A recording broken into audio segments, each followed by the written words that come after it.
Hello students, this is Rupali and this is your next chapter of chemistry 12th, that is surface chemistry. ठीक है जी, देखो इसके नाम से ही आपको पता चल रहा है कि इस चैप्टर में आपके पास क्या क्या होगा।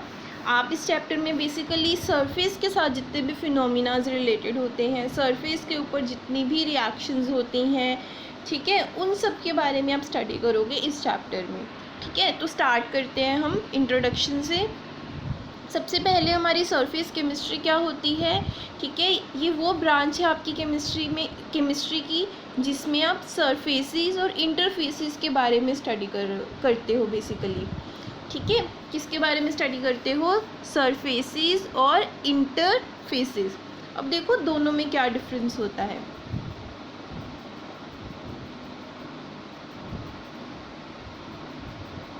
सी, अगर मेरे पास सपोज है कि ग्रीन कलर का कंटेनर है और उसमें एक रेड कलर का लिक्विड है और एक क्या है, येलो कलर का लिक्विड है।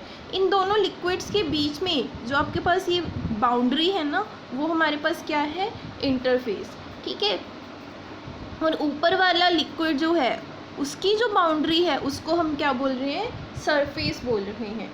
ठीक है, वैसे मैं आपको बता दूँ सरफेस और इंटरफेस में डिफरेंस नहीं होता। दोनों का मतलब ही क्या होता है? Boundary separating two bulk phases. Boundary separating two bulk phases. But अगर हमारे पास दो लेयर्स बन रही हैं, देखो एक जैसी लेयर यहाँ पर बन रही है, एक लेयर यहाँ पर बन रही है। जो लेयर बल्क में बनेगी ना, जो लेयर नीचे बनेगी उसको तो आप क्या बोलोगे? इंटरफेस। जो बिल्कुल ऊपर बनेगी, सबसे ऊपर जो लेयर होगी उसको क्या बोलोगे? सरफेस। ठीक है, सरफेस। इंटर का मतलब जो नीचे आपकी मतलब सरफेस से नीचे वाली जो लेयर होगी उसको हम क्या बोलते हैं? इंटरफेस। ठीक है जी, जबकि इंटरफेस है या जो बाउंड्री है दो फेसेस के बीच में, ठीक है, वो क्या क्या हो सकती है? सॉलिड भी हो सकती है। यहाँ पर क्या है, देखो यहाँ पर लिक्विड है ना, यहाँ पर सॉलिड भी हो सकती थी, सॉलिड लिक्विड भी हो सकती थी, लिक्विड भी हो सकती थी और सॉलिड गैस भी हो सकती थी। और देखो ये लिक्विड है आपका, ऊपर क्या है? यहाँ पर गैस है ना, एयर है। इन दोनों के बीच में भी क्या बन रही है? एक लेयर बन रही है जिसको आपने सरफेस बोला, इसको आप इंटरफेस भी बोल सकते हो। ठीक है, ये बाउंड्री किसके बीच में बन रही है? लिक्विड और गैस के बीच में। क्लियर है? मैं आपको क्या बता रही हूँ, सरफेस केमिस्ट्री बेसिकली क्या होता है? It is a branch of chemistry which deals with phenomenas occurring at surface और इंटरफेस। ठीक है, ऑल सरफेसेस आर इंटरफेसेस। ठीक है, इस स्टेटमेंट को ध्यान से समझो। सारी सरफेसेस क्या होती हैं? इंटरफेसेस होती हैं। क्लियर है? बट अगर हमारे पास एक से ज़्यादा बाउंड्री है तो ऊपर वाली बाउंड्री को हम क्या बोलते हैं? सरफेस। उसके नीचे वाली जितनी भी बाउंड्रीज है उसको हम क्या बोलते हैं? इंटरफेस। क्लियर है? इस चैप्टर में बेसिकली आप कौन से 3 इंपॉर्टेंट टॉपिक्स पढ़ोगे? सबसे पहले है आपका एड्जॉर्प्शन, फिर है कैटालिसिस एंड देन क्या है आपका? Colloidal solution. ठीक है, तीनों ही टॉपिक्स बहुत इंटरेस्टिंग है, आपकी डेली लाइफ से रिलेट करते हैं बहुत सारे टॉपिक्स। ठीक है, इसमें से तो जब भी आप इसको पढ़ोगे ना तो आपको बड़ा मतलब इंटरेस्टिंग लगेगा उसको पढ़ के कि हाँ जो आपके सामने ये चीज़ें हो रही हैं बेसिकली आप केमिस्ट्री के साथ उनको कैसे रिलेट कर सकते हो। ठीक है जी, तो एड्जॉर्प्शन के साथ हम स्टडी करते हैं। एग्जाम्पल से हम स्टार्ट करेंगे। ठीक है, सपोज़ हमने क्या लिया, एक वेसल लिया हमने, उसमें गैस डाल दी हमने कोई भी। ठीक है, उसके अंदर आपने क्या डाल दिया? चारकोल डाल दिया। ठीक है, चारकोल डाल दिया तो आपने क्या ऑब्जर्व किया कि आपकी गैस का प्रेशर ना डिक्रीज़ हो गया। सबसे पहले आपकी गैस का प्रेशर क्या हुआ? डिक्रीज़ हुआ, बहुत फास्ट डिक्रीज़ हुआ पहले तो, लेकिन उसके बाद जो डिक्रीज़ हो रहा था वो कम हो गया थोड़ा सा। ठीक है, अब सबसे पहले तो हमें ये जानना पड़ेगा कि जब आपने अपने गैस वाले कंटेनर में चारकोल डाला तो आपकी गैस का प्रेशर डिक्रीज़ क्यों हुआ? ठीक है, क्यों डिक्रीज़ हुआ? क्योंकि आपकी चारकोल की सरफेस के ऊपर जाकर गैस मॉलिक्यूल्स क्या कर गए? अकोमोलेट कर गए, वहाँ पर जाकर बैठ गए, सरफेस के ऊपर जाकर बैठ गए। ठीक है,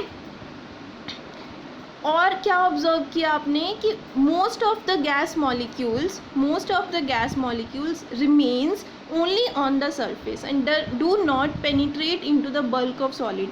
अंदर नहीं गए आपके चारकोल के, सिर्फ सरफेस के ऊपर ही जाकर बैठे मोस्ट ऑफ द मॉलिक्यूल्स। ठीक है, और इससे हमें ये भी क्लियर हो गया कि सरफेस के ऊपर आपके गैस मॉलिक्यूल्स की कंसंट्रेशन ज़्यादा होगी। ठीक है, बल्क में क्या होगी, कम होगी। ठीक है, तो इस फिनोमिना को हमने क्या बोला जी, एड्जॉर्प्शन। इस फिनोमिना को हमने क्या बोला, एड्जॉर्प्शन। क्या है, the phenomena of attracting and retaining the molecules of substances at the surface of solid और a liquid resulting into a higher concentration of molecules on the surface than in bulk. Adsorption में basically क्या होता है, suppose ये मेरी कोई surface है, इसके ऊपर ही आपके मॉलिक्यूल्स बैठेंगे। ठीक है, मोस्ट ऑफ द मॉलिक्यूल्स अंदर नहीं जाएंगे। ठीक है, जो ये ऊपर अगर बैठ रहे हैं ना आपके मॉलिक्यूल्स, इस प्रोसेस को हम क्या बोल रहे हैं, एड्जॉर्प्शन बोल रहे हैं। और सेकंड हम क्या बोल रहे हैं इसमें कि आपके मॉलिक्यूल्स की जो कंसंट्रेशन है ज़्यादा सरफेस के ऊपर होगी। ठीक है, बल्क में क्या होगी, बहुत कम होगी। ठीक है, बल्क में आपके मॉलिक्यूल्स की कंसंट्रेशन बहुत कम होगी। क्लियर है। एक बात और, आपके जो एग्जांपल है, मैंने एक बात बोली थी कि प्रेशर डिक्रीज़ हुआ। प्रेशर डिक्रीज़ होने का बेसिकली क्या मतलब है कि आपकी जो गैस मॉलिक्यूल्स थे उनमें प्रेशर डिक्रीज़ हो गया। ठीक है, तो जो प्रेशर डिक्रीज़ हुआ उसका रीज़न तो क्या है कि मॉलिक्यूल्स बहुत सारे जाकर चारकोल जो आपका चारकोल मोइटी है उसके ऊपर जाकर बैठ गए। ठीक है, एक बात मैंने और बोली ना कि प्रेशर तो डिक्रीज़ हुआ। ठीक है, लेकिन शुरू के टाइम में तो प्रेशर बहुत जल्दी डिक्रीज़ हुआ, लेकिन उसके बाद जो डिक्रीज़ हो रहा था आपका प्रेशर वो कम हो गया। डिक्रीज़ इन प्रेशर वो कम हो गया। ठीक है, उसका रीज़न क्या है कि एक बार जब सारी सरफेस को आपके मॉलिक्यूल्स ने कवर कर लिया, ठीक है, तो उसके बाद आपके पास अगर सरफेस ही खाली नहीं रही तो मॉलिक्यूल्स कहाँ पर जाकर अकोमोलेट होंगे। ठीक है, अगर मॉलिक्यूल्स ही अकोमोलेट नहीं हो रहे तो आपका जो प्रेशर है, जो डिक्रीज़ इन प्रेशर है, वो कम हो जाएगा। क्लियर है।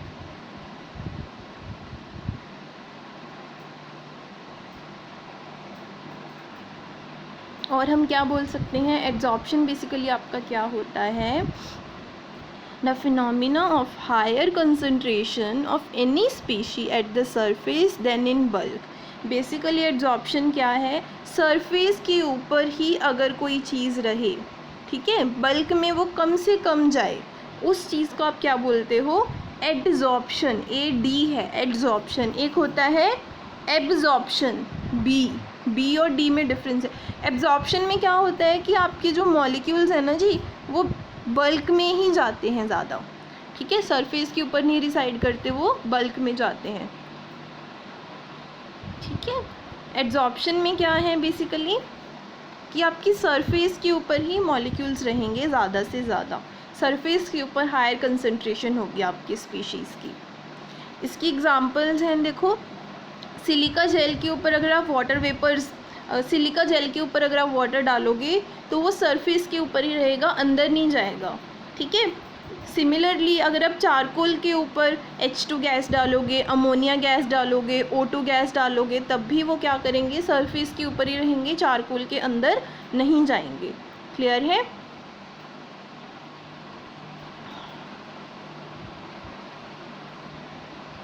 हाँ जी, अब देखो एड्जॉर्प्शन, जैसे आपके पास कोई सॉल्यूशन है, क्या होता है, सॉल्यूट, एक क्या होता है, सॉल्वेंट। वैसे ही यहाँ पर है आपके पास एड्जॉर्प्शन, उसमें एक क्या है, एड्जॉर्बेट, एक है एड्जॉर्बेंट। ठीक है, एड्जॉर्बेट को आपने क्या मानना है, सॉल्यूट। ठीक है, जो सरफेस के ऊपर जाकर बैठेगा उसको क्या बोलेंगे, एड्जॉर्बेट। जिस सरफेस के ऊपर जाकर बैठेगा उसको क्या बोलोगे आप, एड्जॉर्बेंट। क्लियर है। तो एड्जॉर्बेंट आपका क्या हुआ, the solid substance on which on the surface of which adsorption occur. ठीक है, जिस सरफेस के ऊपर एड्जॉर्प्शन हो रही है उसको क्या बोल रहे हैं, एड्जॉर्बेंट। वो सॉलिड भी हो सकता है, वो लिक्विड भी हो सकता है, लेकिन वो गैस नहीं हो सकती। क्लियर है, ये ध्यान रखना है। एड्जॉर्बेंट आपका गैस नहीं हो सकता, सॉलिड ही होगा या लिक्विड होगा। एड्जॉर्बेट क्या होता है, जो चीज़ जाकर डिपॉजिट होगी उसको क्या बोलोगे आप, एड्जॉर्बेट, ठीक है। वो गैस, सॉलिड, लिक्विड कुछ भी हो सकता है, क्लियर है। डिसॉर्प्शन क्या होता है, देखो एड्जॉर्प्शन का उल्टा क्या होगा, डिसॉर्प्शन। अब आप समझ सकते हो ना, जो मटेरियल जाकर एड्जॉर्ब हुआ है, ठीक है, जब वो वहाँ से रिमूव हो जाए, उस सरफेस से रिमूव हो जाए, तो उसको आप क्या बोलोगे, डिसॉर्प्शन। रिवर्स है बेसिकली एड्जॉर्प्शन का, ठीक है। और कैसे कर सकते हो आप, ठीक है, प्रेशर रिड्यूस कर दो या हीट कर दो उस चीज़ को, क्लियर है। नेक्स्ट क्या है आपका, एक्सल्शन। एक्सल्शन क्या होता है जब सॉलिड के ऊपर गैसेस एड्जॉर्ब हो ना, पर्टिकुलरली किसी के एक केस को बोलते हैं, जब सॉलिड के ऊपर गैसेस एड्जॉर्ब हो उसको क्या बोलते हैं, एक्सल्शन बोलते हैं, ठीक है जी। सिंपल सिंपल चीज़ें हैं, अभी सिर्फ आपकी इंट्रोडक्शन चल रही है। एक एड्जॉर्प्शन होता है, सरफेस के ऊपर अगर कोई मॉलिक्यूल जाके बैठ जाए और अंदर ना जाए उसको क्या बोलते हैं, एड्जॉर्प्शन। जो मॉलिक्यूल बैठा है वो एड्जॉर्बेट है, जिस सरफेस के ऊपर बैठा है वो एड्जॉर्बेंट है, ठीक है। एड्जॉर्प्शन का उल्टा डिसॉर्प्शन होता है, और एक्सल्शन एक क्या है, आपका पर्टिकुलर केस है, ठीक है।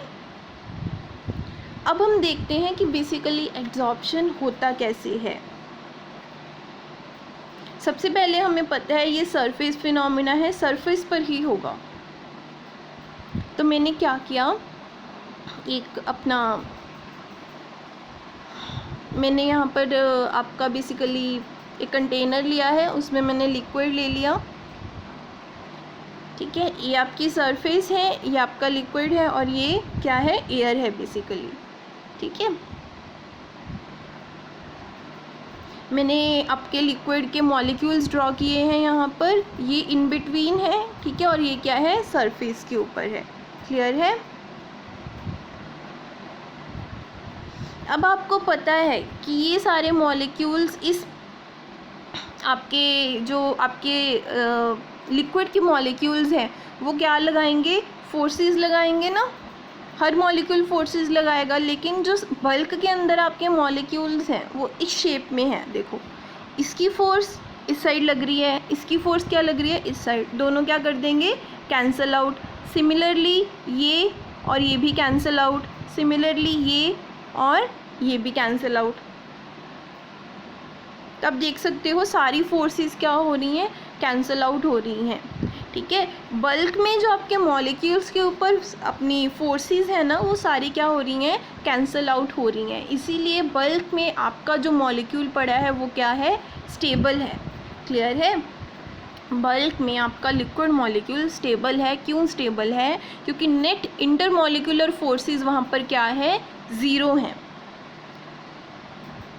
वही आप सरफेस के ऊपर देखो, वही आप सरफेस के ऊपर देखो, ये और ये फोर्स, ये वाली और ये वाली फोर्स तो एक दूसरे को कैंसिल कर रही है, लेकिन ये दोनों फोर्सेस एक दूसरे को कैंसिल नहीं कर रही, ठीक है। तो बेसिकली हम क्या बोल सकते हैं, सरफेस के ऊपर क्या है, अनबैलेंस फोर्सेस हैं। सरफेस के ऊपर क्या है, अनबैलेंस फोर्सेस। तो जो एड्जॉर्प्शन है वो बेसिकली होता क्यों है, because of these unbalance forces. यहाँ पर जो अनबैलेंस फोर्सेस हैं उसकी वजह से ही एड्जॉर्प्शन होगा, ठीक है। इन फोर्सेस की वजह से आपकी सरफेस क्या है, टेंशन में है। क्यों, क्योंकि ये फोर्सेस, ठीक है, आपके लिक्विड मॉलिक्यूल्स को अंदर की तरफ खींच रहे हैं, ऐसे खींच रहे हैं वो, क्लियर है, ऐसे खींच रहे हैं। इसीलिए अब देखो कभी भी कोई भी अगर मैं लिक्विड लूँ, ठीक है, उसकी सरफेस ऐसी नहीं होती ना, कैसी होती है उसकी सरफेस, थोड़ी सी झुकी हुई होती है। ये क्यों होती है, बिकॉज ऑफ टेंशन। यहाँ पर जो सरफेस के ऊपर टेंशन है, सरफेस टेंशन की वजह से आपकी सरफेस हमेशा नीचे को झुकी हुई होती है, क्लियर है।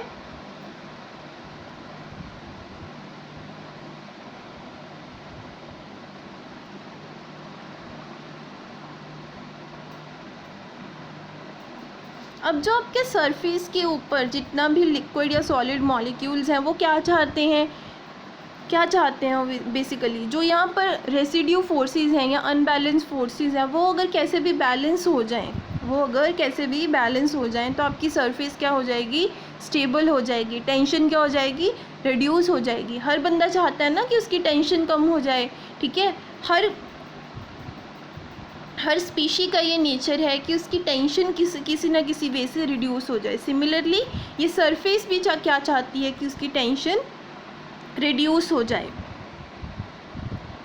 तो जब आप इसके ऊपर एड्जॉर्प्शन मॉलिक्यूल्स या इसके ऊपर कोई एड्जॉर्बेट लगाओगे, ठीक है, या रखोगे, वो क्या करेगा,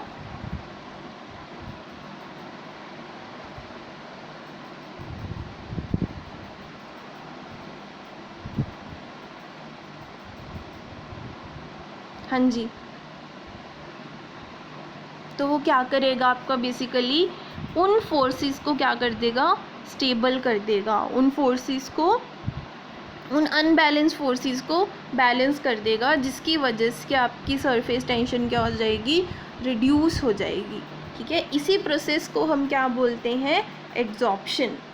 क्लियर है, समझ में आया आपको। ये एक सरफेस फिनोमिना है। ये क्यों होता है, क्योंकि सरफेस के ऊपर अनबैलेंस फोर्सेस हैं, उसकी वजह से वहाँ पर क्या क्रिएट होती है, टेंशन, ठीक है। वो टेंशन को रिड्यूस करने के लिए आपकी सरफेस एड्जॉर्बेट को अपने साथ क्या कर लेती है, अकोमोलेट कर लेती है। क्यों कर लेती है, सो दैट जो अनबैलेंस फोर्सेस है वो क्या हो जाएं जी, बैलेंस हो जाएं। क्लियर है। अब देखो, जब आपकी एड्जॉर्प्शन होगी तो सरफेस टेंशन कम होगी ना, सरफेस टेंशन कम होगी, वो स्टेबल होगा। अगर वो स्टेबल होगा तो एनर्जी क्या होगी, रिलीज़ होगी, रिलीज़ होगी ना, तो डेल्टा एच क्या होगा, नेगेटिव होगा। एक्सोथर्मिक हो गया ना आपका प्रोसेस ये, तो यहाँ पर आपका डेल्टा एच क्या होता है, नेगेटिव। जब आपके मॉलिक्यूल्स, जो आपके एड्जॉर्बेट के मॉलिक्यूल्स हैं, ठीक है, एड्जॉर्बेंट के ऊपर आकर बैठ गए तो उनकी रैंडमनेस कम होगी ना। पहले तो वैसे ही घूम रहे थे कहीं भी, लेकिन जब वो जाकर आपकी सरफेस के ऊपर बैठ गए तब उनकी रैंडमनेस कम हुई। रैंडमनेस कम हुई तो एंट्रोपी भी कम हो गई, कम होगी ना एंट्रोपी। तो यहाँ पर डेल्टा एस भी आपकी क्या है, नेगेटिव है। आपको पता है डेल्टा जी किसके इक्वल होता है, delta H minus T delta S. और आपको ये भी पता है कि किसी भी प्रोसेस को स्पॉन्टेनियस होने के लिए, अपने आप अगर कोई प्रोसेस हो हम कहते हैं, उसके लिए आपका डेल्टा एच क्या होना चाहिए, सॉरी आपका डेल्टा जी क्या होना चाहिए, नेगेटिव होना चाहिए, ठीक है। आपका डेल्टा जी बेसिकली क्या होना चाहिए, नेगेटिव होना चाहिए। क्लियर है। अब आपका डेल्टा जी नेगेटिव कैसे होगा वो देखो, delta G is equals to delta H minus T delta S. तो delta G is equals to delta H क्या है, नेगेटिव, ठीक है। उसके बाद क्या है, माइनस का साइन, फिर क्या है टी, डेल्टा एस भी क्या है, नेगेटिव, नेगेटिव नेगेटिव क्या बन गए, नेगेटिव और पॉजिटिव, ये चीज़ बन गई ना।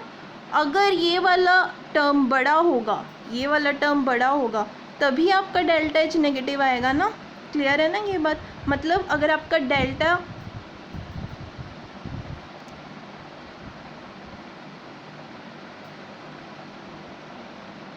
हाँ जी, अगर आपका delta H T delta S से बड़ा होगा तभी आपका ये प्रोसेस क्या होगा, स्पॉन्टेनियस होगा। क्लियर है।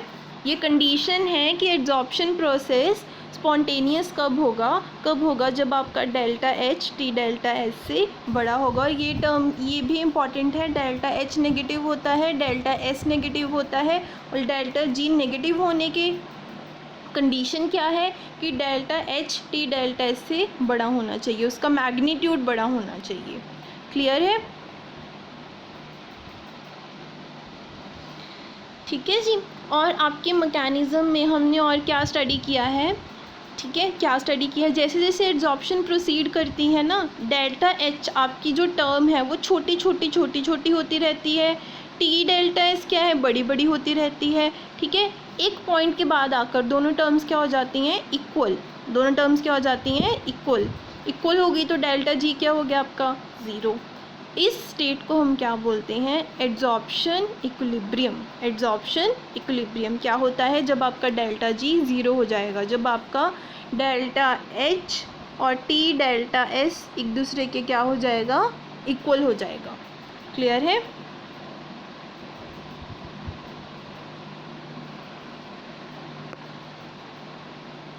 नेक्स्ट देखो, एक होता है एड्जॉर्प्शन, एक होता है एब्जॉर्प्शन। थोड़ा सा मैंने आपको आइडिया दे दिया है, ठीक है। इसको थोड़ा सा और डीपली पढ़ने की कोशिश करेंगे।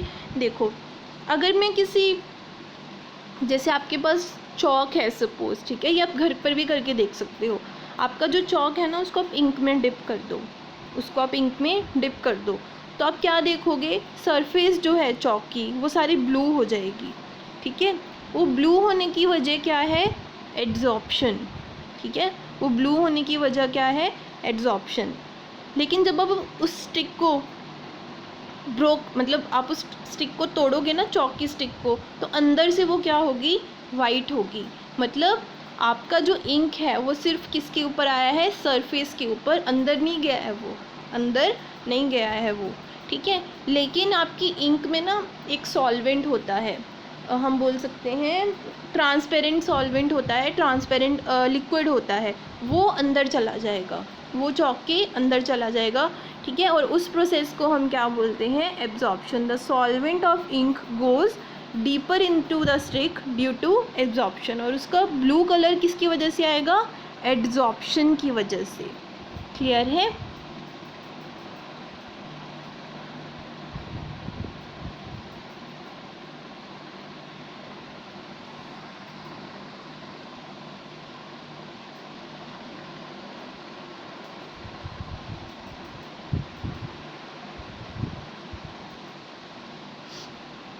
ठीक है, अब देखो डायग्राम से भी आप समझ सकते हो थोड़ा सा कि एब्जॉर्प्शन जो होता है उसमें बेसिकली आपके जो मॉलिक्यूल्स हैं वो सरफेस के अंदर चले जाते हैं, लेकिन एड्जॉर्प्शन में वो सरफेस के ऊपर ही रहते हैं। थोड़ा सिंपल वे में भी आप इसको देख सकते हो। देखो, एड्जॉर्प्शन में क्या है, ऊपर पड़े हैं ना सरफेस के, एब्जॉर्प्शन में क्या है, अंदर चले गए हैं वो। क्लियर है। डिफरेंसेस में आप पढ़ो, देखो वही लिखा हुआ है कि एब्जॉर्प्शन में आपकी बॉडी के अंदर जाएंगे और यूनिफॉर्मली डिस्ट्रीब्यूटेड होंगे, लेकिन एड्जॉर्प्शन में क्या होगा, वो सरफेस के ऊपर ज़्यादा होंगे और बल्क में क्या होगा, कम होगा। एब्जॉर्प्शन में कंसंट्रेशन सेम रहेगी, एब्जॉर्प्शन में आपकी कंसंट्रेशन सेम रहेगी, ठीक है। ऑब्वियसली अगर वो सरफेस के अंदर जा रहे हैं तो वहाँ पर कंसंट्रेशन क्या होगी, सेम होगी। लेकिन एड्जॉर्प्शन में आपको पता है कि ऊपर सरफेस के ऊपर क्या होती है, ज़्यादा होती है, और बल्क में क्या होती है, कम होती है। क्लियर है। एड्जॉर्प्शन, जो आपका एब्जॉर्प्शन है ना, वो यूनिफॉर्म रेट पर होगा, ठीक है। जिस रेट पर चल रहा है उसी रेट पर चलेगा। लेकिन जो एड्जॉर्प्शन है वो स्टार्टिंग में तो बहुत फास्ट होगी, लेकिन उसके बाद उसका रेट कम होना शुरू हो जाएगा। इसका रीज़न बेसिकली क्या है, देखो सरफेस फिनोमिना है ना, जब आपकी पूरी सरफेस के ऊपर कोई मॉलिक्यूल आकर बैठ गए, ठीक है, कोई मॉलिक्यूल्स आकर बैठ गए, अगर आपके पास सरफेस ही खाली नहीं है तो एड्जॉर्प्शन भी आपकी क्या हो जाएगी, कम हो जाएगी। आपकी एड्जॉर्प्शन भी क्या हो जाएगी, कम हो जाएगी। इसीलिए वो स्टार्टिंग में बहुत फास्ट होता है, लेकिन उसके बाद क्या हो जाता है, स्लो हो जाता है। क्लियर है। ठीक है। एक होता है पॉजिटिव एब्जॉर्प्शन, एक होता है नेगेटिव एब्जॉर्प्शन। ये बहुत सिंपल टर्म्स हैं। देखो, एक मेरे पास क्या है, सरफेस है, एक मेरे पास क्या है, बल्क है, ठीक है। मतलब एक मेरे पास कंटेनर है, देखो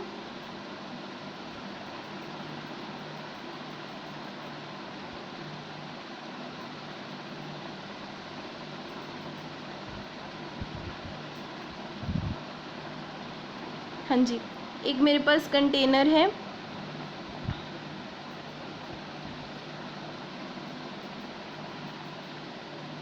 कंटेनर है, ठीक है। ये क्या है, मेरी सरफेस है, और ये वाला पार्ट मेरा क्या है, बल्क है। ये क्या है, सरफेस है, ठीक है।